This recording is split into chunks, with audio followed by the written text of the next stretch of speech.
গিয়েছিলাম সিরাজগঞ্জের ভাইরাল গোলামের হোটেলে। সেখানে স্পেশালি মাছের জন্য খুব বেশি ভাইরাল হয়েছে। সব টাটকা তাজা মাছ পাওয়া যায়। আর দাঁড়াতেই দেখলাম যে মামা মাছ রান্না করছেন। তো তাড়াতাড়ি, যেহেতু মাছের জন্যই গিয়েছি আর মাছ রান্না হচ্ছে, ভিডিও না করে পারলাম না। প্রথমেই বড় কড়াইতে তেল, পেঁয়াজ, কাঁচামরিচ আর ছোটো ছোটো করে কাটা, লম্বা করে কাটা আলু দিয়ে কিছুক্ষণ ভেজে নিয়েছেন মামা।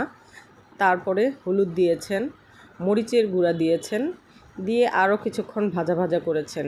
আমি এই রান্নাটার মধ্যে দেখলাম যে উনি আদা বাটা, রসুন বাটা ব্যবহার করেননি।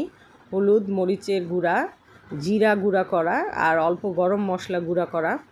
এর মধ্যেই মামা দিয়ে দিলেন টমেটো দিয়ে নেড়েচেড়ে ধোয়া কাজলি মাছগুলা আস্তে করে সুন্দর করে বিছিয়ে দিলেন। মাছগুলা, কাজলি মাছ খুব পাতলা, ভেঙে যাতে না যায় সেই জন্য অনেক সুন্দর করে আস্তে আস্তে বিছিয়ে দিয়ে ঢেকে দিয়েছেন। কিছুক্ষণ পর তুলে এইভাবে নেড়ে দিয়েছেন, ভেঙে যাতে না যায়। আর খুচুন দিয়ে নাড়া দেওয়া যাবে না।